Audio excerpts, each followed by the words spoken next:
the challenges of insecurity and the implications for national development and patriotism. I know that the image that is conjured in our minds when we talk about insecurity is about, the first that comes to your mind is terrorism, Boko Haram, kidnapping, and the like. But in order to have a proper understanding of insecurity, I took the liberty of just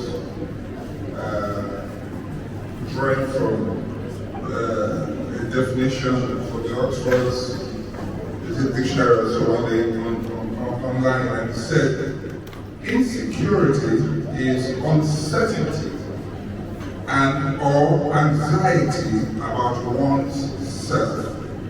It also means a lack of security and of confidence.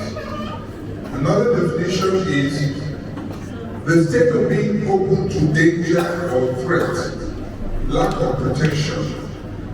That is what we're all used to. But in the example I was given, they said, e.g., growing job insecurity. And there are many reasons why, if we look at this definition very carefully, it is of uncertainty or anxiety about oneself. And when you say you feel insecure, the reason I'm taking time to go into defining this is so that we can have a proper understanding of insecurity over and above just forms, being thrown here and there, or threats of kidnapping and the rest. There was, I think it was here 2014, at the presentation for the National Conference Committee on Public Service. The then chairman of the Nigerian Civil Service Commission, her name is Joan Ayo. She had alleged that the military intervention in Nigerian politics marked the beginning of corruption, lack of integrity and transparency in the service. There is a reason why I'm starting with insecurity from, if you like, civil service and eventually our individual lives. There was a time when the civil service was something to really be proud of. There was job security. For those who are old enough who worked in the civil service, I sat down and I was speaking to the prof here, and he was telling me how he was retired and how, in spite of everything he has, the police have served for several years don't seem to appreciate. Am I correct, sir? Permit me to say this, and I'm quoting Joan Ayo. The regime of Obasanjo and Murtala marked the beginning of personal, job, and consequently national insecurity in Nigeria. You may be wondering why. Let me start first. I'm a direct victim of it. Because in that mass purge, I think it was 1975 or 1976, my father was retired unceremoniously. Or just, a lot of people were retired. I don't know if some of you know what I'm talking about, but if your parents were affected. Can I see my raise of hands if you were affected directly or indirectly? Anybody? I'm the only one of you. No, you are right. Am I correct? I need an acknowledgement, please. Is it true or is it not true? And so what happened at the time was that civil servants now said to themselves, so we can no longer, we're no longer sure of our jobs anymore. And then, because of that personal job insecurity, people started resorting to self-help. If you don't gather enough money now, keep for yourself and for your children, for your tomorrow, anything can happen. Is that not so? Has it not continued? Has it not continued? That was the beginning of corruption in our society, and consequently, all the social vices that you're seeing in Nigeria today. Because, again, insecurity, I shall say so for the beginning, can be personal, it can be group, or you can talk about it at the national or international level. Insecurity starts from the personal level. You must feel, we talk about lack of confidence. Let me ask you this question again. Excuse me, I like to be interactive when I'm talking. Have you not observed that when you have plenty of food available at home, food everywhere, that you suddenly don't have appetite anymore? But when you don't know where the next place is coming from, is it? That's how you see. You know how we during COVID, when they saw those warehouses, what did people do? Everybody rushed. It is because of insecurity. You are not sure where the next meal is going to come from. You are not sure of tomorrow. When you feel adequate, when you feel you have nothing to fear, you have no reason to steal, you have no reason to attack, you have no reason to act untoward. But that sense of insecurity, when you're not sure of the next meal, of your tomorrow, is the reason why people steal. Is the reason why a lot of the things that happen. And it doesn't matter whether you're big or small. I've seen billionaires who steal. Have you not seen them? It's not about whether you are rich or poor. It's just that fact that grabbing mentality. Are you following me? And so, if today you see Nigerians get up and then they say, because of insecurity in Nigeria, or the problems in Nigeria, they are doing Japan. Everybody's going abroad. By the way, I saw a video yesterday.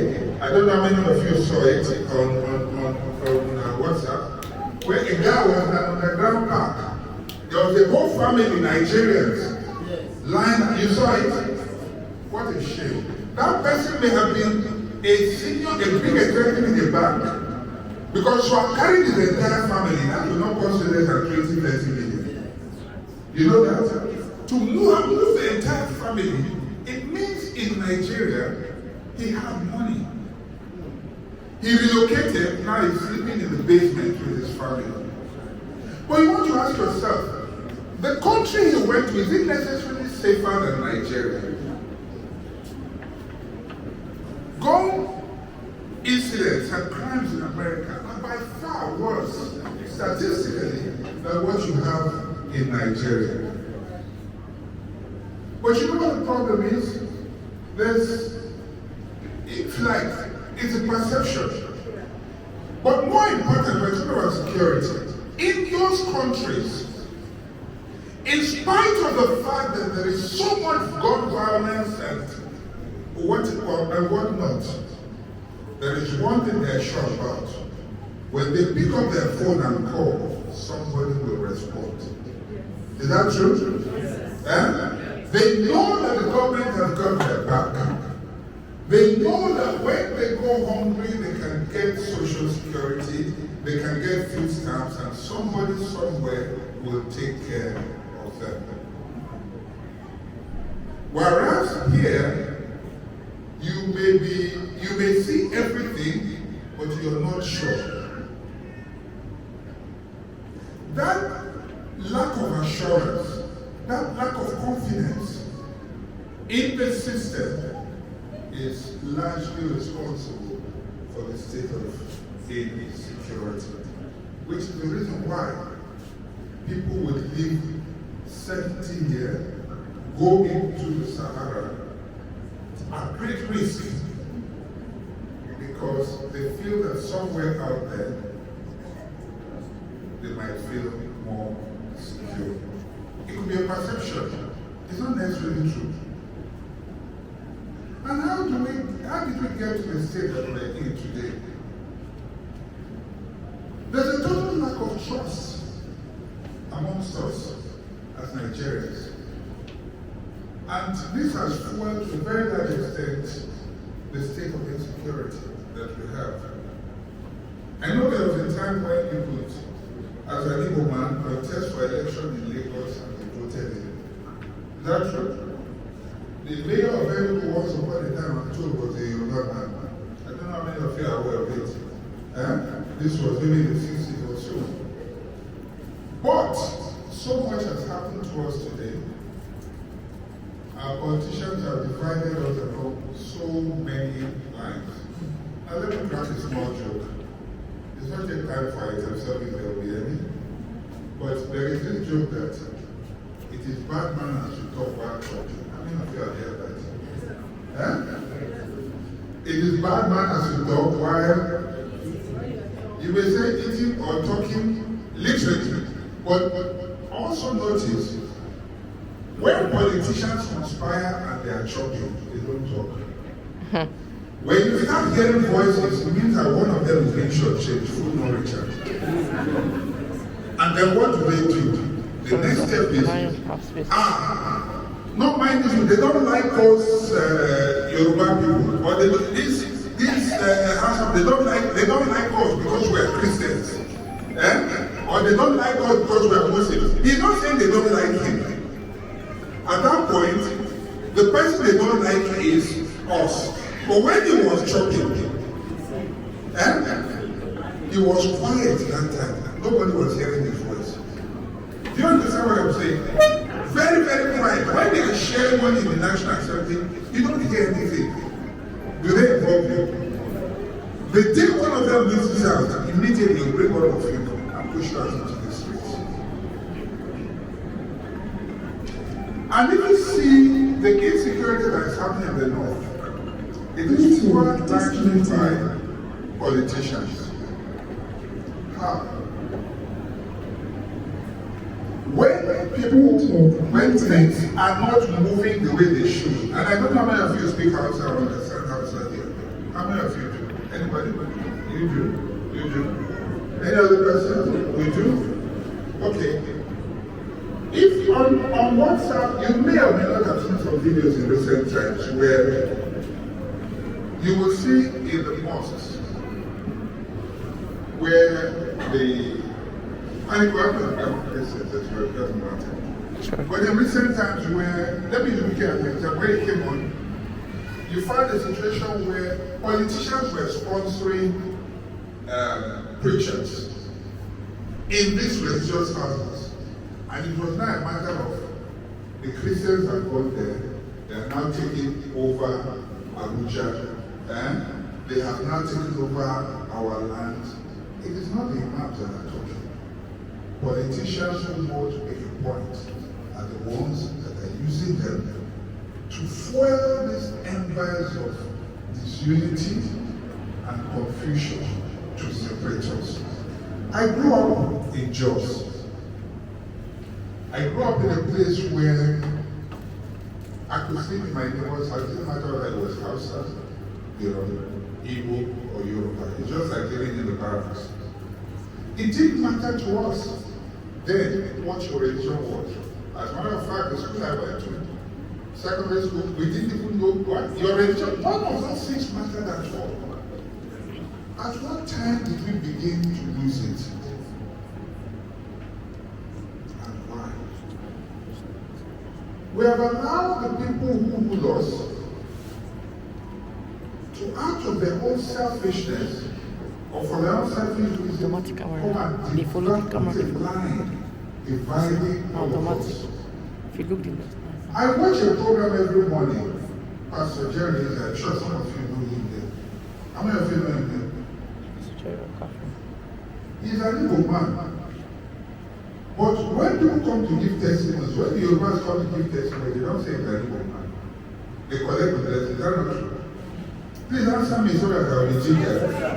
I need that ginger so I know that I'm not boring you. When they collect it, it doesn't matter. They go there, they collect the blessing. Nobody is talking about whether it's an Igbo man or not.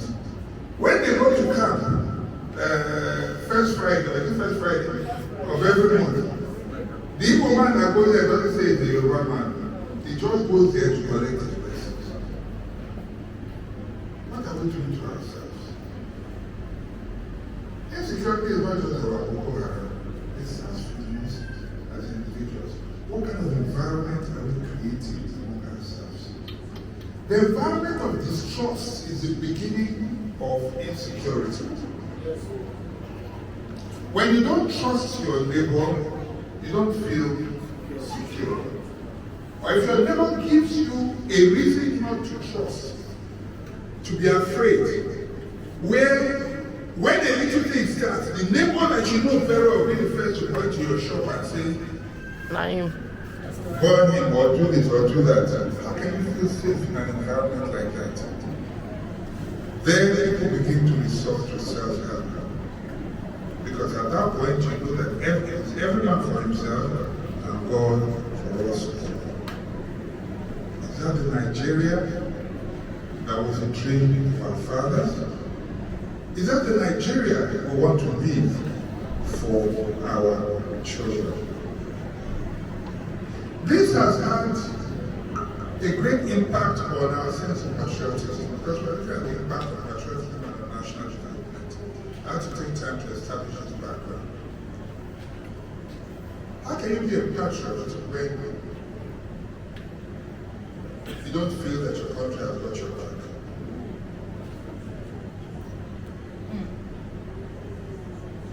How can you be a patriot when, if something happens to you, let me give an example. If you've lived abroad before and been to any of our embassies, if you visit an embassy and you have a problem, in fact, they'll make you come and feeling convinced that you're a criminal. How many of you know what I'm talking about? You begin to lose your sense of patriotism. And you ask yourself, is this a country worth dying for? It's a question. I'm not saying that it's not a country worth dying for. But I'm just saying how, through our psyche, we have destroyed ourselves.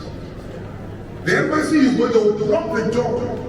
They will rather treat national of another country. That is your country in that country. You go there, they'll treat a foreigner, they welcome him more. But if you say you're in Nigeria, they treat you like a common thief. In fact, when there is a case, they say, no, don't mind them. As I speak, many of us are equally guilty of it.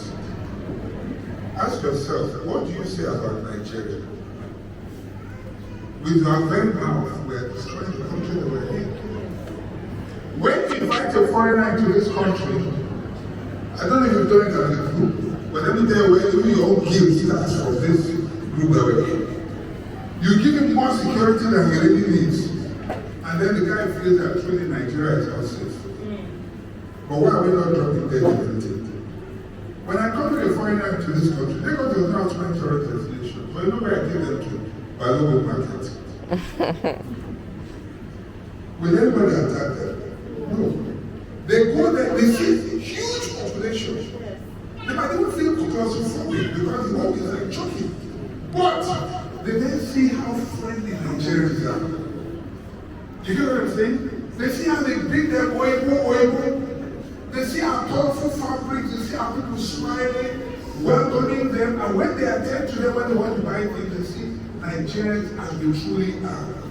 When you take them and lock them up in Victoria Island, and when they go out, you give them escorts, what are you telling them? You are reinforcing the negative perception about our state of security in Nigeria. Are people killing people on the streets of Nigeria? Don't people live in Borno? Are people not living in Kaduna, Kano, Zamfara? Are people not living there? Just a couple of weeks ago, I went to bury my mother. Somewhere in the state, place called Sugar. And on my way, before that happened, I remember some people I gave invitations. I was just listening, the excuse, they said, somebody said, the road is somehow. People who we are always here together, I know you would answer me. I would try to say, that place, I hear there's kidnapping. This is Nigeria, where people live. There's kidnapping. That road, they kill people all the time. I was just smiling in my mind. Everybody went safely and came back safely. And I came back and they did not hear the bad news that they thought would justify their reason for not going. But you see, we do this every day. When we talk about insecurity, we reinforce it. You tell people, even within Nigeria, that your area is not safe. Who want to go and do business in your area? And you say things are not good. A lot of us are congregating in Lagos. Why will Lagos not prosper? Lagos are used to be considered the most insecure, one of the most insecure cities in the world. Is that not so? Only a couple of years ago, it was very, very dangerous to live in Lagos. But we're living in Lagos. And what is it? Why people who come here and say to people, even the American embassy that will tell you they will give rent and all that, they stay, they refuse to go. They make their money here, and when they're talking about you have to be very careful, you know. But in their secret place where they meet in Nigeria, the streets are filled with gold. They see what we don't see. And we don't see it, so we jump out. How do we help how we are perceived by the words of our mouth? Are you doing anything to promote the way Nigeria is perceived? If you are patriotism is love for country. Am I correct? That's a simple definition of it. Love for your country. No matter how bad your child is, you will never throw that child away. With another person will kill, if you say entry one talk. But if that is your child, you will manage it, not be so. You will accommodate him. He may do what he does outside, though. They picture you bring him home. Is that not true? You don't go deny him food, you go give him food. But no, I've heard Nigerians trying to say it is the worst place ever. How can you design your future with your mouth and expect to live in a better country? It's important what we say, and that's what everyone is listening to. Thank God for the movie and the music industry. They are the only things that make us in a positive light. If we didn't have music and maybe some sports and our movies, I don't know where this country would be today. Nobody would want to come here. But mercifully, people see and then they say, oh, your country is nice and this is that. And so coming back to the issue of national development, if we must develop as a people, we've got to be able to project the kind of image that we want to see out there. America is not necessarily safe. What you see in the movies, for those who have not traveled, if you go to downtown LA, honestly, you will see people sleeping on the street, beggars. Yes, sir. You agree with me? Some of you have been there. Not the story, for real. The same place everybody is rushing here to go. You come back and thank God that you're in this country. You can see food. You have a bed, a roof over your head. But what do? In their movies, they put the best places, all you see is wow. And they talk about the American dream. So you will get up here, sell your property, in fact, 2 people here, collect money. And then when you land there, wait, first of all, now your friend or brother that you're going to see, he will receive you first because he's a broke ass, excuse my language. And they help you spend your money for a few days. When he sees that it's about me, he'll push you out. Reality will dawn. You get out there and start struggling. You see what I'm saying? And that's a place where if you don't work hard, you'll go hungry. But this is one place where you can never be hungry. You know that in this country. Whether you're one or 2 calls. It's a very question. Quite frankly. Upline But first we must make it what we want it to be. We need to do this country to make it what it should be. The Americans have painted an image. Everybody wants to go there. You leave the setting for the uncertain. But what we have here is so much more. And I'll give you a few examples so that I'll quickly, I know we have a lot to do today, so I don't take much of your time. I would always like it that we're stronger together, we're better together. People want Nigeria split and all that, but let me tell you something. Nigeria is that one place where You can decide to do balance. Without custom barriers or immigration, you have a ready market of over 200 million. Can you believe it?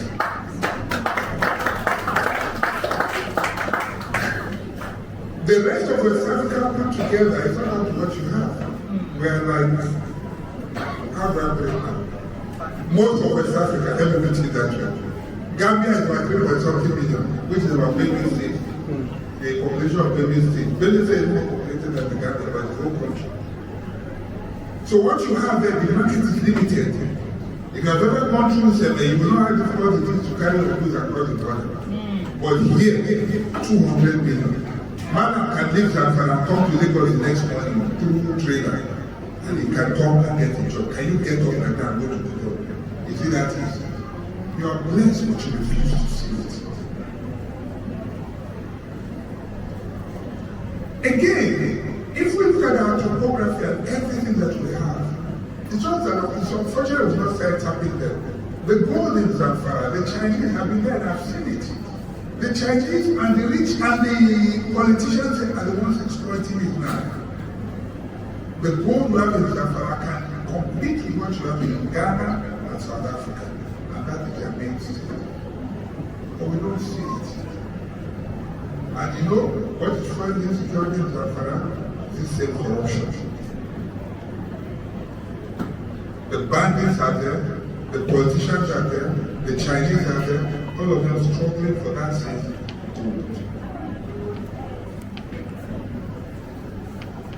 So, what we need to begin to do is, first of all, know that as a Nigerian, you are the envy of the rest of Africa. That's correct. And indeed, you are proud. You may not know, but you need to go outside this country to appreciate who a Nigerian is. You are well respected, regardless of what you are. In fact, they fear us, which is the reason why whenever we go, they say they don't come again and they want to take over. So they envy you, they begin to attack you. Secondly, please, and I say this, when other Nigerians come to your village or to your area, if they are prosperous, rejoice with them, don't attack them. You know why? When they come to that place, if they develop it, if they build story buildings, skyscrapers, or whatever, are they taking it back to their village? So why are you worried? The reason Lagos is prospering is because they are accommodating. Is that correct? Yes. You can come here and build, but in recent times they are beginning to create a sense of what? I didn't hear you. And because of that, some people are beginning to think, why should I be here? Why don't I simply go back to my place? I'm letting you know how insecurity starts and how it can affect development in the area. Let us be accommodating, let us be welcoming. Insecurity is not only Boko Haram. It's an easy way to talk. I'm sure that's what I was expected to come and talk about today. But if we all together agree to love this country, and wherever we are, love each other. One thing you can be sure, not only will we attract development to our area, but we will attract the people outside this country. Because people will come and they will feel secure. When there's a sense of security all around, where there's a sense of justice, because the lack of justice is insecurity itself. There's a sense of justice, there's a sense of everything, and when there's a sense of security, you can be sure that that place will prosper. I want us together as one to begin to look at Nigeria as all that we have.